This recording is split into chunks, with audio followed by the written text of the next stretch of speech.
नमस्कार, vision IAS के news today के इस अंक में आप सभी का स्वागत है। इस अंक में हम आपके लिए लेकर आए हैं यूपीएससी परीक्षा की दृष्टि से महत्वपूर्ण कुछ अहम खबरें। इस अंक के साथ मैं हूं दिव्या तोमर।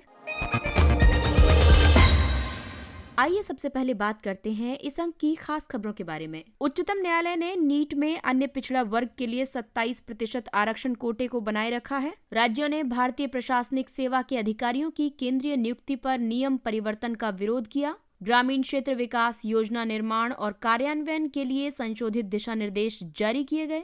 भारत ने मॉरिशस में कई बुनियादी ढांचा एवं विकास परियोजनाओं की शुरुआत की और केंद्र पर्यावरणीय मंजूरी देने में शीघ्रता के आधार पर राज्यों को रैंकिंग प्रदान करेगा। और आइए अब खबरों पर विस्तार से चर्चा करते हैं। इस अंक की सबसे पहली खबर आरक्षण पर उच्चतम न्यायालय के महत्वपूर्ण फैसले से संबंधित है। उच्चतम न्यायालय ने राष्ट्रीय पात्रता सह प्रवेश परीक्षा यानी नीट में अन्य पिछड़ा वर्ग के लिए 27% आरक्षण कोटे को बनाए रखा है। उच्चतम न्यायालय ने वर्ष 2021-22 में नीट पीजी और नीट यूजी में प्रवेश के लिए अखिल भारतीय कोटा सीटों में ओबीसी उम्मीदवारों के लिए आरक्षण की संवैधानिक वैधता को बरकरार रखा है। उच्चतम न्यायालय ने ये स्पष्ट किया है कि आरक्षण योग्यता का विरोधी नहीं है, बल्कि ये योग्यता के वितरण के परिणामों को विस्तार प्रदान करता है। वितरणात्मक न्याय प्रतिस्पर्धी आवश्यकताओं और दावों वाले विभिन्न व्यक्तियों के बीच सामाजिक सहयोग के भार और लाभों के उचित वितरण से संबंधित है। सुप्रीम कोर्ट ने अन्य पिछड़ा वर्ग के लिए 27% आरक्षण को मंजूरी देने के कई कारण बताए हैं। उच्चतम न्यायालय के मुताबिक संविधान के अनुच्छेद 15(4) और 15(5) अनुच्छेद 15(1) के अपवाद नहीं है। ये अनुच्छेद स्वयं ही मौलिक समानता यानी कि मौजूदा असमानताओं की मान्यता के सिद्धांत को निर्धारित करता है। एक खुली प्रतियोगी परीक्षा में मात्र प्रदर्शन के आधार पर संपूर्ण योग्यता का आकलन नहीं किया जा सकता। ये परीक्षा अवसर की केवल औपचारिक समानता ही प्रदान करती है। एक परीक्षा में उच्च अंक प्राप्त कर लेना मात्र ही योग्यता का आधार नहीं होता है। योग्यता सामाजिक रूप से प्रासंगिक होनी चाहिए। इसकी समानता जैसे सामाजिक मूल्यों को प्रोत्साहित करने वाले एक उपकरण के रूप में फिर से कल्पना की जानी चाहिए। आरक्षण की समानता जैसे सामाजिक मूल्यों को प्रोत्साहित करने वाले एक उपकरण के रूप में फिर से कल्पना की जानी चाहिए। सुप्रीम कोर्ट ने अजय भूषण पांडे समिति की सिफारिश को भी स्वीकार कर लिया है। समिति ने वर्तमान शैक्षणिक वर्ष के लिए आर्थिक रूप से कमजोर वर्गों यानी ईडब्ल्यूएस कोटा के लिए निर्धारित 8 लाख रुपए की आय सीमा को बनाए रखने की सिफारिश की है। नीट देश भर में चिकित्सा पाठ्यक्रमों के लिए आयोजित की जाने वाली एक कॉमन प्रवेश परीक्षा है। हालांकि इसके अंतर्गत देश भर में एक ही परीक्षा आयोजित की जाती है, लेकिन राज्य के मेडिकल या डेंटल कॉलेजों में सीटों का एक हिस्सा उसी राज्य के निवासी छात्रों के लिए आरक्षित होता है। शेष सीटें स्नातक में 15% और स्नातकोत्तर में 50% राज्यों द्वारा अखिल भारतीय कोटे के लिए छोड़ दी जाती हैं। मेडिकल कॉलेजों में अखिल भारतीय कोटा के भीतर ओबीसी और ईडब्ल्यूएस श्रेणियों के लिए आरक्षण की व्यवस्था वर्तमान शैक्षणिक वर्ष से लागू की जाएगी। अगली खबर केंद्र राज्य संबंधों पर आधारित है।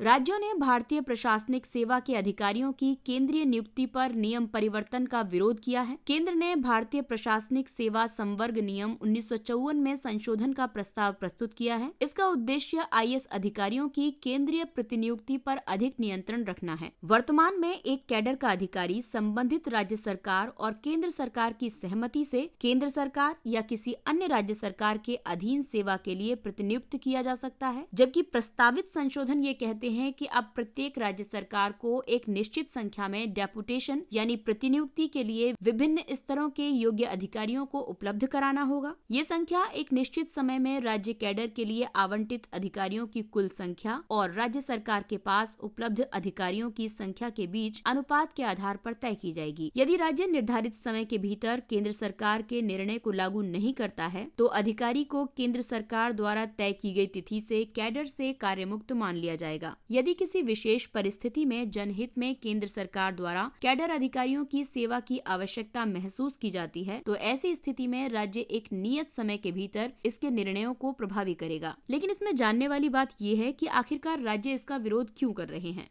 दरअसल राज्यों का तर्क है कि प्रस्तावित संशोधन सहकारी संघवाद की भावना के खिलाफ है। साथ ही ये किसी आईएएस या आईपीएस अधिकारी की केंद्रीय प्रतिनियुक्ति को वीटो करने या आपत्ति या अनापत्ति नोटिस जारी करने की राज्य की शक्ति को निष्क्रिय भी करता है। ये नियम इसलिए प्रस्तावित किए गए हैं क्योंकि केंद्र आईएएस और आईपीएस अधिकारियों की अत्यधिक कमी का सामना कर रहा है। दूसरी ओर राज्य अपने कैडर अधिकारियों को प्रतिनियुक्ति के लिए आसानी से मुक्त नहीं करना चाहते हैं। कार्मिक और प्रशिक्षण विभाग के अनुसार केंद्रीय प्रतिनियुक्ति रिजर्व में आईएएस अधिकारियों की संख्या वर्ष 2011 में 309 थी। ये वर्तमान में घटकर 223 रह गई है। ग्रामीण क्षेत्र विकास योजना निर्माण और कार्यान्वयन के लिए संशोधित दिशा निर्देश जारी किए गए। इन दिशा निर्देशों को पंचायती राज मंत्रालय ने जारी किया है। संशोधित RAD-PFI दिशा निर्देशों का उद्देश्य गांव के समग्र एकीकृत विकास के लिए स्थानिक विकास की योजना बनाना है। स्थानिक योजना की आवश्यकता इसलिए है ताकि ग्राम पंचायतों में बिना योजना के स्थानिक विकास किया जा सके, शहरीकरण क्षेत्र का विस्तार किया जा सके, जनगणना कस्बों का उदय हो सके, ग्राम पंचायतों के जीवन की गुणवत्ता और संधारणीयता में सुधार हो सके, सुधारों या कार्यक्रमों का एकीकरण किया जा सके, जैसे कि स्वामित्व और रूर्बन राज्य अधिनियमों में नवीन बदलाव और संशोधन तथा आपदा, जलवायु परिवर्तन और लोचशीलता संहिताओं पर फिर से बल देना। इसके अलावा सतत विकास लक्ष्यों से संबंधित कृषि जलवायु क्षेत्रों या जोन से जुड़ने की आवश्यकता के लिए स्थानिक योजना की आवश्यकता है। नए दिशा निर्देश कई मुख्य बिंदुओं पर केंद्रित हैं, जैसे कि स्थानिक विकास योजना तैयार करने के लिए गाँव की टाइपोलॉजी पर ध्यान केंद्रित करना। इसके अंतर्गत गाँव की जनसंख्या, कृषि जलवायु क्षेत्र, पहाड़ी क्षेत्र, आपदाओं का घटित होना आदि शामिल है। सहयोगात्मक योजना निर्माण पर आधारित समुदाय के माध्यम से ग्राम कस्बा नियोजन योजना। इसके अलावा ग्राम स्तरीय योजना निर्माण के संबंध में 15वें वित्त आयोग को राज्य वित्त आयोग से जोड़ना। 73वें और 74वें संविधान संशोधन अधिनियम और ग्राम पंचायत विकास कार्यक्रम के अनुसार रूर्बन क्लस्टर्स या ब्लॉक या जिला योजना के साथ ग्राम पंचायत विकास का एकीकरण या समेकन करना। स्थानिक डेटा बुनियादी ढांचे के माध्यम से ई-गवर्नेंस में सुधार करना। आबादी क्षेत्र के लिए ग्रामों का सर्वेक्षण और ग्राम क्षेत्रों में तात्कालिक प्रौद्योगिकी के साथ मानचित्रण यानी कि स्वामित्व योजना और पर्यावरणीय लाभ और आपदा प्रबंधन के लिए योजना बनाना इन दिशा निर्देशों के मुख्य बिंदु रहेंगे।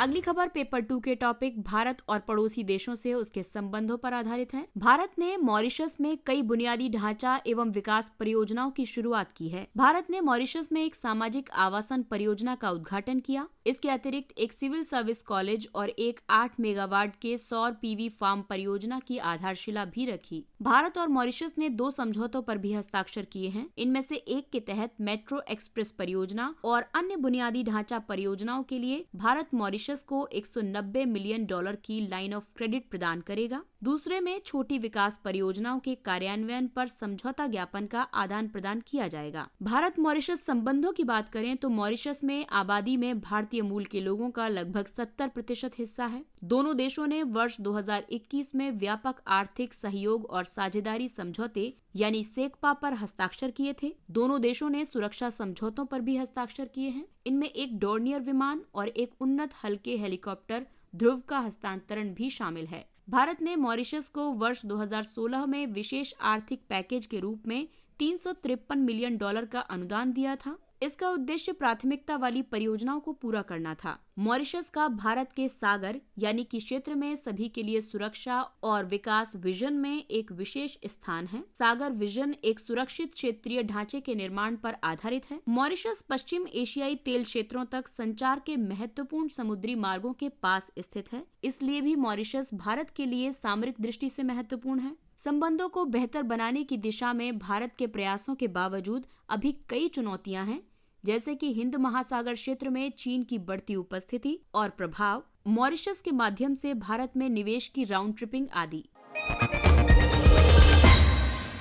अगली खबर पर्यावरण से जुड़ी है। केंद्र पर्यावरणीय मंजूरी देने में शीघ्रता के आधार पर राज्यों को रैंकिंग प्रदान करेगा। पर्यावरण मंत्रालय राज्य पर्यावरण प्रभाव मूल्यांकन प्राधिकरणों को उस गति के आधार पर रैंक प्रदान करने की योजना बना रहा है जिस गति से वे विकास परियोजनाओं को पर्यावरणीय मंजूरी प्रदान करेंगे। SEIAA अधिकांश बुनियादी ढांचा विकास और औद्योगिक परियोजनाओं को पर्यावरणीय मंजूरी प्रदान करते हैं। इसे मान्यता और प्रोत्साहन की एक पद्धति के रूप में स्वीकार स्वीकार किया गया है। साथ ही जहां आवश्यक हो वहां सुधारों को बढ़ावा देने के उद्देश्य पर भी आधारित है और इस रैंकिंग को प्रदान करने के लिए कई मापदंड निर्धारित किए गए हैं। परियोजनाओं के लिए विचारार्थ विषय संबंधित प्रस्तावों को स्वीकार करने में लगने वाले दिनों की औसत संख्या, इसके अलावा ऐसी शिकायतों की संख्या जिनका निपटान किया जा चुका है, साथ ही उन मामलों का प्रतिशत जिनके लिए साइट विजिट की जाती है और उन मामलों का प्रतिशत जिनमें परियोजना प्रस्तावकों से एक से अधिक बार अतिरिक्त जानकारी मांगी गई है। नई या संशोधित पर्यावरणीय मंजूरी की मांग करने वाले प्रस्तावों का निपटान प्रतिशत, विशेष रूप से 30 दिनों से अधिक पुराने होने वाले प्रस्तावों का निपटान प्रतिशत और इसके अलावा नई या संशोधित पर्यावरणीय मंजूरी की मांग करने वाले प्रस्तावों का निपटान प्रतिशत भी शामिल है, विशेष तौर पर उनके लिए जो 120 दिनों से ज्यादा पुरानी है। हालांकि केंद्र अगर रैंकिंग प्रदान करता है तो इससे जुड़ी कई चिंताएं भी मौजूद हैं, जैसे कि ये प्रणाली राज्य पर्यावरण प्रभाव मूल्यांकन प्राधिकरणों के कामकाज पर समय सीमा आरोपित कर उनके प्राधिकार को कमजोर कर सकती है। इसके अलावा रेटिंग प्रणाली पर्यावरण की रक्षा के लिए केंद्र सरकार की संवैधानिक जिम्मेदारी का उल्लंघन है और ये प्रणाली निर्णय लेने की प्रक्रिया में वैज्ञानिक सावधानियों की उपेक्षा करती है।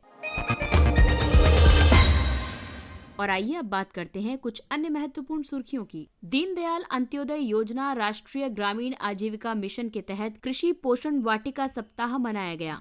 DAYNRLM ने जागरूकता अभियान के माध्यम से कृषि पोषण वाटिका सप्ताह मनाया। इस दौरान ग्रामीण घरों में कृषि पोषण वाटिका लगाने के लिए लोगों को प्रोत्साहित भी किया गया। DAYNRLM का एजेंडा परिवार के पोषण की आवश्यकता को पूरा करने के लिए प्रत्येक ग्रामीण गरीब परिवार को कृषि पोषण वाटिका लगाने में मदद करना है। साथ ही इसमें जरूरत से ज्यादा उपज को आय सृजन के लिए बाजार में बेचा भी जा सकता है। इसका उद्देश्य पोषण संबंधी जागरूकता, शिक्षा और रहन सहन में बदलाव को बढ़ावा देने में मदद करना है। इससे पारंपरिक ज्ञान का उपयोग करते हुए कुपोषण को दूर करने और घरेलू कृषि तथा पोषण वाटिका के माध्यम से पोषण युक्त कृषि को लागू करने में काफी मदद मिलेगी। DAYNRLM गरीबों, विशेष रूप से महिलाओं के लिए मजबूत संस्थानों के निर्माण के माध्यम से निर्धनता कम करने के प्रयासों को बढ़ावा देने के लिए एक प्रमुख कार्यक्रम है।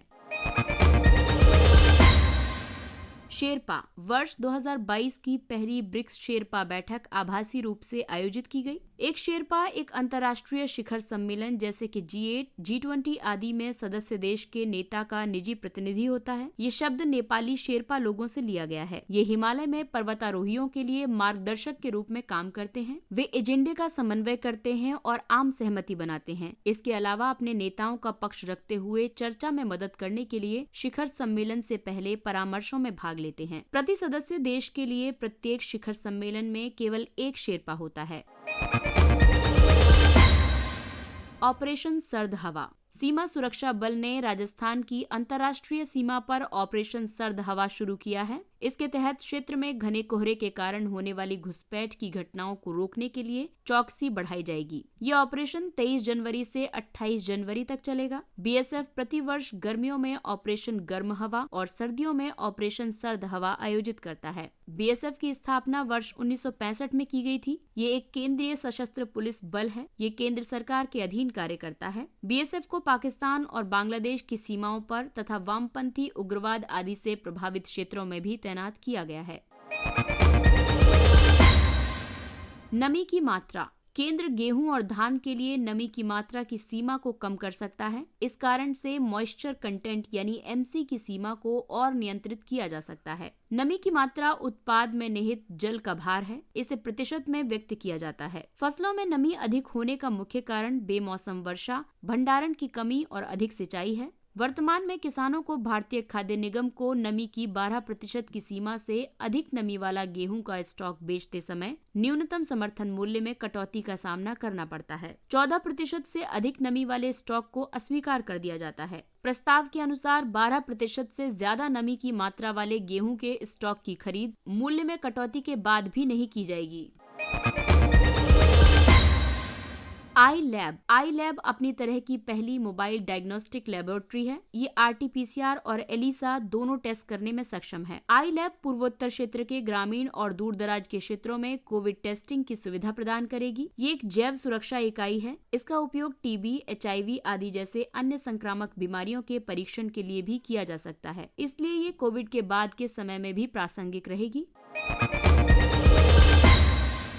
ब्रह्मोस एक सुपरसोनिक क्रूज मिसाइल है। इसके स्वदेशी घटकों में वृद्धि की गई है और प्रदर्शन में भी अत्यधिक सुधार किया गया है। हाल ही में इसका सफलतापूर्वक परीक्षण किया गया है। ब्रह्मोस मिसाइल भारत और रूस द्वारा संयुक्त रूप से निर्मित है। इसे स्थल, हवा, समुद्र और जल के भीतर से भी लॉन्च किया जा सकता है। मिसाइल प्रौद्योगिकी नियंत्रण व्यवस्था के नियमों के कारण मिसाइल की मूल मारक रेंज को 290 किलोमीटर ही रखा गया था। भारत वर्ष 2016 में MTCR में शामिल हुआ था। इसके बाद से इस सीमा को 450 किलोमीटर और बाद के चरण में 600 किलोमीटर तक बढ़ाने का निर्णय लिया गया था। हाल ही में फिलीपींस ने भारत से मिसाइल के तट आधारित पोत रोधी संस्करण की खरीद के लिए $374.96 मिलियन के समझौते को मंजूरी दी है।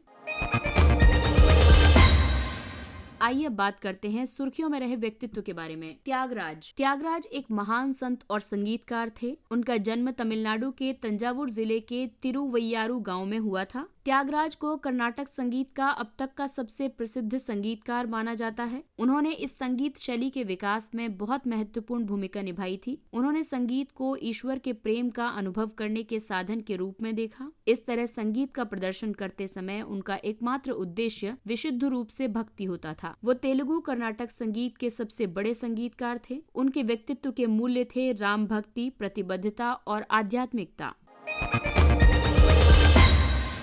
और आइए अब बात करते हैं सुर्खियों में रहे स्थानों के बारे में। ताहिती। वैज्ञानिकों ने ताहिती के तट पर विशाल गुलाब के आकार के मूंगे यानी कोरल की 3 किलोमीटर लंबी एक प्राचीन चट्टान की खोज की है। इस खोज से पता चलता है कि महासागर में कई और अज्ञात बड़ी मूंगा चट्टानें हो सकती हैं। हालांकि अभी तक संपूर्ण समुद्र स्थल के लगभग 20% का ही अन्वेषण किया गया है। ताहिती द्वीप फ्रेंच पॉलिनेशिया का सबसे बड़ा द्वीप है। ताहिती के पश्चिमोत्तर तट पर स्थित पैपीटे फ्रेंच पॉलिनेशिया की राजधानी और प्रशासनिक केंद्र है। फ्रेंच पॉलिनेशिया दक्षिण मध्य प्रशांत महासागर में फ्रांस का विदेशी राज्य क्षेत्र है। ये 5 द्वीप समूहों से मिलकर बना है। इसके साथ ही ये अंक समाप्त होता है। अगले अंक में फिर मुलाकात होगी कुछ अन्य महत्वपूर्ण खबरों के साथ। तब तक अपना ख्याल रखिए, सुरक्षित दूरी बनाए रखिए, मास्क पहनिए, हाथ और चेहरा साफ रखिए क्योंकि कोरोना अभी पूरी तरह से गया नहीं है। इसलिए पूरी सावधानी बरतें, अपनों का और अपना विशेष ख्याल रखें। और इसी अपील के साथ विजन IAS की पूरी टीम आपसे इजाजत लेती है। नमस्कार।